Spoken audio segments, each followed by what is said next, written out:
అప్పుల బాధలు వెంటాడుతున్నాయా? అయితే 6 జేవిఆర్ వారి జాతిరత్నాలు ధరించండి. హలో అండి, అందరికీ నమస్కారం. నేను మీ కట్టా కార్తీక్. ఆంధ్రప్రదేశ్ మద్యం స్కామ్ గురించి ప్రతి అప్డేటు మీకు ఇస్తా ఉన్నాను మనం టీవీ వేదికగా. ఈ మద్యం స్కాములో త్వరలో ఒక కీలకమైన అరెస్టు జరగబోతుంది అన్న విషయాన్ని కూడా గత కొన్నాళ్ళుగా మనం మాట్లాడుకుంటా ఉన్నాం. ఏ క్షణమైనా సరే మిథున్ రెడ్డి అరెస్ట్ జరగబోతుంది. హైకోర్టులో ముందస్తు బెయిల్ క్యాన్సిల్ అయింది. అతను సుప్రీంకోర్టును అప్రోచ్ కాబోతున్నాడు.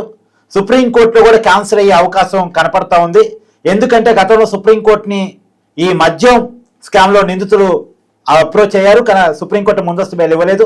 ప్రాథమిక ఆధారాలు ఉన్నాయి కాబట్టి ముందస్తు బెయిల్ ఇవ్వలేమని చెప్పేసింది. కాబట్టి మిథున్ రెడ్డి కూడా అదే అవ్వచ్చు అని చెప్పేసి మనం చెప్పాం. సుప్రీంకోర్టులో అదే జరిగింది. మిథున్ రెడ్డికి ముందస్తు బెయిల్ ఇవ్వలేదు సుప్రీంకోర్టు. పైగా లొంగిపోవడానికి వారం గడవడిగినా సరే కుదరదు అని చెప్పేసింది. ఇప్పుడు మిథున్ రెడ్డికి అరెస్ట్ కాక ఆప్షన్ లేదు, ఇంకా అరెస్ట్ కావటమే. ఇక మిథున్ రెడ్డి అరెస్ట్ అయిన తర్వాత ప్రాసెస్ కూడా నేను గతంలో చెప్పాను. ఇక జగన్మోహన్ రెడ్డికి నోటీసులు పోబోతూ ఉన్నాయి. మిథున్ రెడ్డి అరెస్ట్ తర్వాత జగన్మోహన్ రెడ్డికి నోటీసులు ఇద్దాం అనుకుంటున్నారు. ఆగస్టు 15 లోపు జగన్మోహన్ రెడ్డి అరెస్ట్ కూడా జరగబోతుంది. ఆంధ్రప్రదేశ్ మద్యం స్కామ్లని మనం మాట్లాడుకుంటున్న విధంగానే అప్డేట్స్ మనకు అంతా ఉన్నాయి. దాని మీద మరింత వివరణ తీసుకునే ప్రయత్నం చేద్దాం. నాతో ఉన్నారు ప్రముఖ జర్నలిస్టు డివి శ్రీనివాస్ గారు. సార్ నమస్కారం. నమస్తే సార్, ఆంధ్రప్రదేశ్ మద్యం స్కామ్ గురించి మనం టీవీ వేదికగా చాలా వీడియోలు చేస్తూ వస్తున్నాం, ఎప్పటికప్పుడు వచ్చే అప్డేట్స్ ఆధారంగా. So Mithun Reddy arrest any time జరగవచ్చు అనేటువంటి అవకాశాన్ని 2 రోజుల ముందే మనం టీవీ చెప్పేసింది. దాని ప్రకారమే ఇవాళ అతను సుప్రీంకోర్టులో ముందస్తు బెయిల్ అప్లై చేసుకున్నారు, కానీ సుప్రీంకోర్టు నిరాకరించింది. ఇప్పుడు మిథున్ రెడ్డి అరెస్టు జరిగే అవకాశం ఉందా? జరిగిన తర్వాత వాట్ నెక్స్ట్ అంటే ఏం చెప్తారు? అంటే ఇంకా కొద్దిసేపట్లో మిథున్ రెడ్డి అరెస్ట్ తప్పదు. ఎందుకంటే సాక్షాత్తు సుప్రీంకోర్టే మరి ఇంత సీరియస్ అయిన నేపథ్యంలో ఇవాళ మద్యం కుంభకోణం, 1000 కోట్ల అవినీతి కుంభకోణమే కాదు, 1000 మంది ప్రాణాలు బలిగొన్న దుర్ఘటన. 30,000 మంది పైగా చనిపోయారు వీళ్ళు ఈ విషపూరిత మద్యం తాగి. అవును. అలాంటి పరిస్థితుల్లో నీకు లక్షలాది మంది కిడ్నీస్ దెబ్బతిన్నాయి. అవును. లివర్ దెబ్బతిన్నాయి. 54% మంది కిడ్నీస్, 52% మంది లివర్ దెబ్బతిన్నదంటే వీళ్ళు అమ్మింది మద్యం కాదు, కాలకూట విషం. వీళ్ళే తయారు చేశారు, వీళ్ళే అమ్మారు. 1000 కోట్ల డబ్బు మరి కొల్లగొట్టి దాన్ని విదేశాలకి లాండరింగ్ చేశారన్నారు. ఇలాంటి పరిస్థితుల్లో మనం చూసాం హైకోర్టు నిన్న తీర్పు ఏంటి, కస్టోడియల్ విచారణ తప్పదు అని చెప్పి ఆదేశించింది. ఇవాళ దానిపైన ఆయన మళ్ళీ వెళ్ళాడు సుప్రీంకోర్టుకి. అదే తీర్పు సుప్రీంకోర్టు. అంటే కోర్టులు ఎంత కన్నెర్ర చేస్తున్నాయి. అదే సార్, ధనంజయ రెడ్డి వీళ్ళు కూడా గతంలో వెళ్ళున్నారు. కృష్ణమోహన్ రెడ్డి అప్పుడు కూడా చెప్పింది సుప్రీంకోర్టు, చాలా కీలకమైన ఆధారాలు, ప్రాథమిక ఆధారాలు ఉన్నప్పుడు నేను ముందస్తు బెయిల్ ఎట్టిస్తామని చెప్పింది. అంటే సిట్ అధికారి స్వేచ్ఛని మేము ఎలా అడ్డుకుంటాం? దర్యాప్తు అధికారి స్వేచ్ఛను అడ్డుకోవడానికి కోర్టులకి ఇవాళ మనస్కరించట్లేదంటే కారణం అదే. మిథున్ రెడ్డే దానికి వాళ్ళ మైండ్, మాస్టర్ మైండ్ ఎవరిది? మిథున్ రెడ్డి. లిక్కర్ కుంభకోణంలో అసలు నీకు ఆ పాలసీ మేకింగ్ దగ్గర నుంచి ఇక్కడ ఈ మొత్తం ఈ మనుషులు చంపేసిన దాకా నీకు అతని పాత్ర స్పష్టంగా కనపడుతున్న నేపథ్యంలో మిథున్ రెడ్డి అరెస్ట్ కొద్ది గంటల్లో తప్పదు. సార్, ఇప్పుడు మిథున్ రెడ్డి మాత్రమే కాదు, ఈ మధ్య కాలంలో వైసీపీ నాయకులు వరుసగా సుప్రీంకోర్టు దాకా ముందస్తు బెయిల్స్ కోసం వెళ్తూ ఉన్నారు. ఇప్పుడు ఎగ్జాంపుల్, వల్లభ్ వంశీకి సంబంధించిన ముందస్తు బెయిల్ని సుప్రీంకోర్టు పక్కన పెట్టేసింది. పేరు నానికి సంబంధించిన ముందస్తు బెయిల్ని ఆంధ్రప్రదేశ్ హైకోర్టు పక్కన పెట్టేసింది. అంటే దీన్ని బట్టి అర్థం చేసుకోవాల్సింది, వైసీపీ నాయకులు చేస్తున్నటువంటి అరాచక అక్రమాల మీద ఆధారాలు కనపడుతున్నాయని కోర్టు అంగీకరిస్తున్నట్టు అనుకోవచ్చా? అంటే వస్తున్నా అక్కడికి వచ్చే ముందు మీరు ఇందాక ఒక మాట అన్నారు, మిథున్ రెడ్డి అరెస్ట్ తర్వాత వాట్ నెక్స్ట్ అన్నారు. అంటే ఇక జగన్మోహన్ రెడ్డి అరెస్ట్ తప్పదా? నెక్స్ట్ నోటీస్ ఆయనకే ఇస్తారా? ఎప్పుడు జగన్మోహన్ రెడ్డి అరెస్ట్ ఉంటుంది? రేపు పెళ్లి రోజు జగన్మోహన్ రెడ్డి జైల్లోనేనా? ఆగస్టు 28 ఎప్పుడో ఉంది ఆయన పెళ్లి రోజు. లేకపోతే పుట్టినరోజుకి జైల్లోనేనా? డిసెంబర్ 21 ఏముంది జగన్మోహన్ రెడ్డి పుట్టినరోజు. అప్పుడు దాకా అరెస్ట్. అంటే డిసెంబర్ 21 అంటే చాలా మరి గడువు ఎక్కువ. కాబట్టి ఎట్టి పరిస్థితుల్లో ఆగస్టు 28 లోపు జగన్ అరెస్ట్ తప్పదు అని ఇక్కడ స్పష్టమైన సంకేతాలు కనపడుతున్నాయి. మద్యం కుంభకోణం ఇవాళ బిగ్ బాస్ అతనే. కర్త కర్మ క్రియ కసిరెడ్డి రాజు కాదు, వీళ్ళంతా పాత్రధారులే. ఎవరు? ఈ అరెస్ట్ అయిన 11 మంది సూత్రధారుల అరెస్ట్లో మొదటి అరెస్ట్ చెవిరెడ్డి భాస్కర్ రెడ్డి, రెండో అరెస్ట్ ఇప్పుడు ఈ మిథున్ రెడ్డి. అయితే బిగ్ బాస్ అరెస్ట్ తప్పదు, ఎందుకంటే మొత్తం మనీ ట్రయల్ ఫిక్స్ అయిన నేపథ్యంలో అతను సీఎంగా మనం చూసాం. రఘురామకృష్ణరాజుని ఎప్పుడు అరెస్ట్ చేశారు? పెళ్లి రోజా పుట్టినరోజా?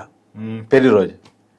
ఇప్పుడు చంద్రబాబు పెళ్లి రోజు ఎక్కడ జరుపుకోవాల్సి వచ్చింది? సారీ, రఘురామ కృష్ణరాజు పుట్టినరోజు, చంద్రబాబు పెళ్లి రోజు. అంటే ఇవాళ వాళ్ళని మరి పుట్టినరోజు పెళ్లి రోజు జైల్లో చేయించుకునే పరిస్థితి తెచ్చినప్పుడు నీ పుట్టినరోజు నీ పెళ్లి రోజు జైల్లోనే. కర్మ బూమ్రాంగ్స్ అంటే అదే, చెరపకురా చెడేవు అంటే మీరన్నారు ఇందాక వల్లభనేని వంశీ కూడా ఏదో మాట్లాడుతూ. అవును, అంటే వంశీ ఇవాళ హైకోర్టు అతనికి బెయిల్ ఇవ్వడానికి సుప్రీంకోర్టు తప్పు పట్టినట్టుగా కనపడుతుంది. స్పష్టంగా ఏమంటోంది, ప్రభుత్వ వాదన వినకుండా వాళ్ళు వాదన వినిపిస్తామన్నా మీరు ఎలా బెయిల్ ఇస్తారు? అదేంటది? మట్టి కుంభకోణం. 200 కోట్ల మట్టి మింగేశారు. 100 టిప్పర్లు వంశీ కొన్నాడంట. ఎక్కడ? గన్నవరంలో. కేవలం ఈ చెరువులు, బ్రహ్మంగారి చెరువు ఏదో, అది అసలు కనపడకుండా పోయింది. అక్కడే కాదు, గుడివాడలో కొడాలి నాని అతను ఒక 100 టిప్పర్లు కొన్నాడంట మట్టి. ఇక్కడ అసలు సిద్ధాంతం చెరువు మింగేశాడంట. అంటే వీళ్ళు అసలు అంటే మట్టి మాఫియా అన్నారు దీన్ని. వంశీ గన్నవరంలో 22 లక్షల క్యూబిక్ మీటర్ల మట్టి కొల్లగొట్టాడని, ఒక 6 లక్షల క్యూబిక్ మీటర్ల గ్రావెల్ దోచేశారని విజిలెన్స్ నిర్ధారించింది. విజిలెన్స్ ఎంక్వైరీ జరిగింది దానిపైన. అంటే ఇప్పుడు ఆ పోలవరం కాలువలు మీకు తెలుసు, కొండలు, నీకు అసలు మామూలుగా గుట్టలు, ఆ తవ్విన రాళ్లన్నీ ఏం చేశారు? కొట్టేశారు, గ్రావెల్ కింద అమ్మేశారు, టిప్పర్లలో తరలించేశారు, సొమ్ము చేసుకున్నారు. 200 కోట్లు ఏమో అన్నారు ఒక మట్టి స్కామ్. యాక్చువల్గా ఎన్జిటి ఇప్పుడు ఆ గ్రీన్ ట్రిబ్యునల్ కనుక ఫైన్ వేస్తే వీళ్ళకి సహజ వనరుల దోపిడీలో 10 times ఫైన్ పడుద్ది. అంటే 200 కోట్ల మట్టి కొల్లగొట్టావా, 2000 కోట్లు ఫైన్ కట్టు. కడతాడా? ఇప్పుడు వంశీ ఇవాళ అతనికి మీరు అన్నారు 140 రోజులు జైల్లో పెట్టారు, అనేక పీటీ వారెంట్లు పడ్డాయి. అంటే అన్ని నేరాలు ఘోరాలకు వీళ్ళు పాల్పడ్డారన్నమాట. అతను ఎవరో ఉన్నాడు, ఒక అతను చేపల చెరువు ధ్వంసం చేశారు. ఇంకోడెవడో ఎరువుల కొట్టుగా నడుపుకుంటున్నాడు, మొత్తం నేలమట్టం చేశారు. అరే, ₹1 ఎవరిదో ఇళ్ల స్థలం అంట కబ్జా చేశారు. అరే, ఎన్ని రకాల ఘోరాలు నేరాలు పాల్పడ్డారంటే నకిలీ పట్టాల కేసులో కూడా ఉన్నాడు. ఇళ్ల పట్టాలు నకిలీ పంపిణీలో కూడా ఆ బాపులపాడు మండలం, ఆ గన్నవరం మండలం. అంటే వీళ్ళు చెయ్యని నేరం ఏంటి? పేరుని నాని అతను కూడా ఉన్నాడు నకిలీ ఇళ్ల పట్టాల కుంభకోణంలో.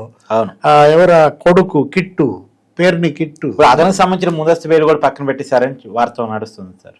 అంటే ఇవాళ అతను మరి పచ్చి బూతులు, దుర్భాషలు, మా పేరుని నాని ఎందుకు ఇంత రెచ్చిపోయాడో మనం చూడలేం. జగన్మోహన్ రెడ్డి ఏదో ఈ కేసులు, ఈ అరెస్టులు, ఈ జైళ్ళు, దీని దెబ్బకి ఇక వీళ్ళు నోటికి పని చెప్పండి అంటూ మనం చూసాము. ఏది చీకట్లో కన్ను కొట్టే లోపు పని అయిపోవాలంట. అరే, చీకట్లో నరకటం కాదురా, పట్టపగలే నరకండ్రా అని పెడనబోయి అంటాడు. ఆ నరుకుడు భాష ఏంటో, పని అయిపోవటం ఏంటో. ఇవాళ వీళ్ళని ఏ కోర్టు కూడా నీకు ఉపశమనం ఇవ్వట్లేదంటే వాళ్ళు పాల్పడిన అవినీతి అలాంటిది, వాళ్ళు చేసిన నేరాలు ఘోరాలు అలాంటివి అన్నమాట.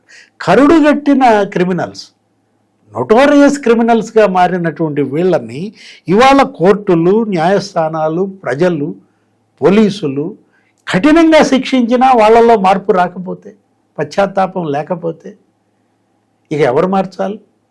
దేవుడే మార్చాలి. వీళ్ళల్లో మార్పు దేవుడే మార్పు తేవాలి. Thanks sir. నమస్తే.